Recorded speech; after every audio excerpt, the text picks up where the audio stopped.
අයිබෝන් සස්පල 2027 විභාගයේ සඳහා අනුමාන ක්ෂේත්‍ර විශේෂ ක්ෂේත්‍ර හඳුනා දීමටයි මේ වැඩසටහන අදාළ වෙන්නේ. ඔබ දැන් සිටම 2027 විභාගයේ සඳහා සූදානම් විය යුතුයි කියලා මගේ අදහස. ඉතින් මම ජීව විද්‍යාව ආචාර්ය රුවන් ගණමුතුගල. ඉතින් මම බලාපොරොත්තු වෙනවා මෙවැනි වීඩියෝ වැඩසටහන් ගණනාවකින් ඔබ ආමන්ත්‍රණය කරන්නේ විශේෂයෙන්ම විභාගයට අනුමාන ක්ෂේත්‍රමයි අපි හඳුනා දෙන්න බලාපොරොත්තු වෙන්නේ. මම මුලින්ම කැමති ඔබ සැමගේ අවධානය යොමු කරන්න මේ ඛනිජ උණ්ණතාවයන් ගැන, ඛනිජ වැදගත්කම් පිළිබඳව.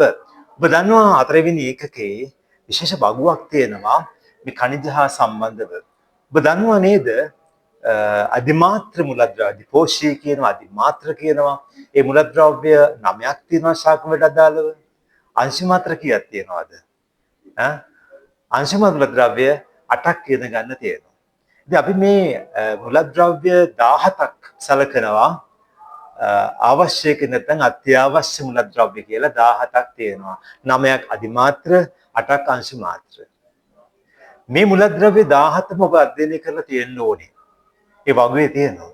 ඒ වගුවේ තියෙන සියලුම දේවල් ඔබට අනිවාර්යයෙන් දැනගන්න සිදු වෙනවා. මම එකින් එක ඉතාම පහසුවෙන් ඔබට මතකින් ආකාරයට හඳුන්වා දෙන්න. මම ප්‍රථමයෙන් කැමති ඉතාම වටිනා මුලද්‍රව්‍යයක් වන ෆොස්ෆරස් මුලද්‍රව්‍ය හඳුන්වා දෙන්න. ෆොස්ෆරස් කියන්නේ දැන් මේ ප්‍රශ්නේ බහට આવොත් මේ විදිහට බලන්න. ශාක සම්බන්ධයෙන් ෆොස්ෆරස් කියලා දෙන ෂෝට් නෝට් එකක්. ශාක සම්බන්ධයෙන් ෆොස්ෆරස්. බදවන්න දෙන මාතෘකාව. ඉතින් අපි මේකට ෂෝට් නෝට් එක හදන්න ඕනේ. ඉතින් පටන් ගන්න මෙන්න මේ විදිහට. ෆොස්ෆරස් කියන්නේ කොහොමද? අධිමාත්‍ර මුලද්‍රව්‍යයක් ශාක වලට අදාළව. මේ අධිමාත්‍ර මුලද්‍රව්‍ය පාංශ ද්‍රාවණයේ තියෙනවා අයන ස්වරූපයන් දෙකක් ලෙස. ඒ අයන ස්වරූපයන් දෙක වෙන්නේ එකක් තමයි HPO4-2. HPO4-2. ඒක අපි නම් කරන්නේ හයිඩ්‍රජන් ෆොස්ෆේට් හැටියට. මම නැවත කියන්නම් HPO4-2. Hydrogen phosphate. අනිත් එක තමයි H2PO4-. H2PO4-. මේ අපි නම් කරන්නේ ඩයිහයිඩ්‍රජන් ෆොස්ෆේට් කියලා. ඉතින් මේ අයන ස්වරූප දෙක පාංශ ද්‍රාවණයේ තියෙනවා. ඉතින් මුල්වල විශේෂ මුල කේශ හරහා සක්‍රීය අවශෝෂණයෙන් මේ අයන දෙවර්ගය අවශෝෂණය කරගන්නවා මුල තුලට. ඉතින් මුලේ බාහිකය ඔස්සේ මේ පරිවහණය වෙලා ඊට අනුතුරුව මුලේ ශෛලමට එකතු වෙනවා. ඔබ දැනගත යුතු පැහැදිලි වශයෙන්ම 2027 විභාගයේ සඳහා රසෝද්ගමනය. ශාකවල සිරස් ඒක උඩුකුරු පරිවහණය. ඉතින් මෙතෙන්දී ඔබ දන්නවා තොග ප්‍රවාහයෙන් තමයි පරිවහණය වෙන්නේ පීන අනුක්‍රමණයක් යටතේ ජලය සමග ජලයේ ද්‍රව්‍ය සියලු දෑ දිශාවක් ඔස්සේ ඊට පරිවහණය වෙනවා. ඉතින් ඒ අක්‍රීය පරිවහණය වෙන්නේ. ඉතින් මේ දිනේ ෆොස්ෆරස් ඒ විදිහට අවශෝෂණය වෙලා දැන් උඩුකුරු පරිවහණයෙන් එකතු වෙනවා විශේෂයෙන්ම පත්‍ර වැනි කොටස් වෙතට. ඉතින් මේ ශාක තුළදී මොකද වෙන්නේ මේ ෆොස්ෆරස් වලට? කල්පනා කරන්න.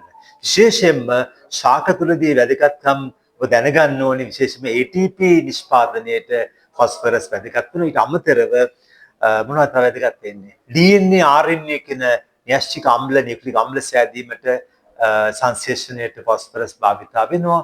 ඒ වගේ ෆොස්ෆොලිපිඩ සංශ්ලේෂණයට ෆොස්ෆරස් භාවිතා වෙනවා. මම නැවත මතක් කරගන්නම්.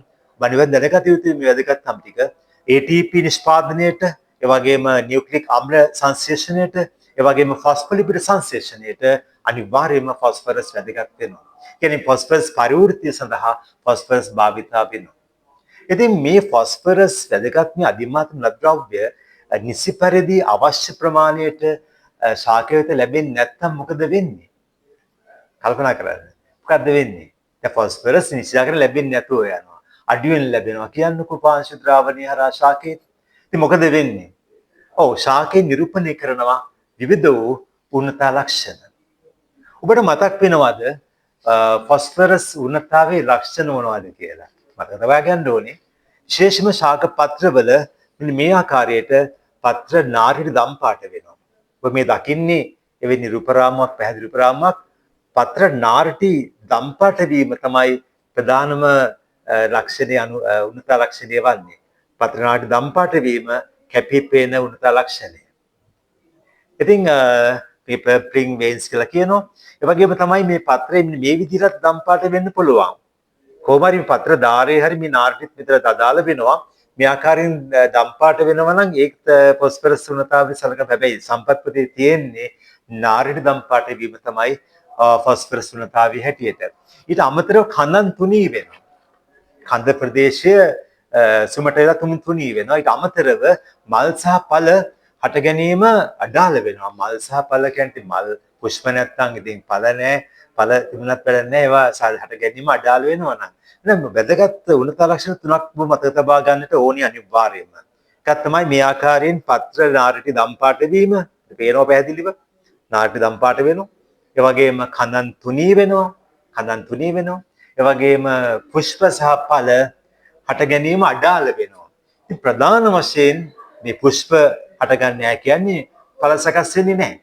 හැදෙන ඵලත් හරියට අඩාලව සකස් වෙනවා. ඒක අදහස් වෙන්නේ නිෂ්පාදනය අඩු වෙනවා. ඉතින් මේ විදිහට තව වැදගත් වූ khනිජයක් තමයි ෆොස්ෆරස් සලකන්නේ. ඔබ මේ කරුණු දැනගත යුතුයි උසස් පෙළ විභාගයේ 27 සඳහා යම් ලෙසකින් ගන්න යම් ලෙසකින් 27 ලැබෙන්නේ නැත්නම් khනිජ වලින් නැත්නම් රසෝද්ගමනින් ප්‍රශ්න ලැබෙන්නේ නැත්නම් අනිවාර්යයෙන්ම 28 විභාගයේ සඳහා ඒක අදාළ වීමේ බලපෑමක් තියෙනවා.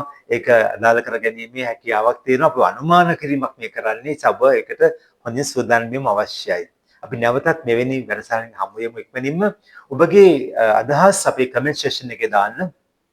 ඔබට අසීරු විෂය කොටස් ඕන එකක් දාන්න මම පැහැදිලි කරලා දෙන්නම් කෙටි කාලයකදී. ෆ්‍රී වීඩියෝස් හැටියට. ඒ වගේම තමයි මේක කමෙන්ට් කරන්න, මේක ලයික් කරන්න, ඒ වගේම ෂෙයා කරගන්න ඔය යාළුවොත් එක්ක මේක අනිවාර්යයෙන්ම ප්‍රයෝජනෙ ලබා ගන්න වැඩසටහන් වලින්. නැවත අපි හම්බෙමු මේ වැඩසටහනකින්. ආයුබෝවන්.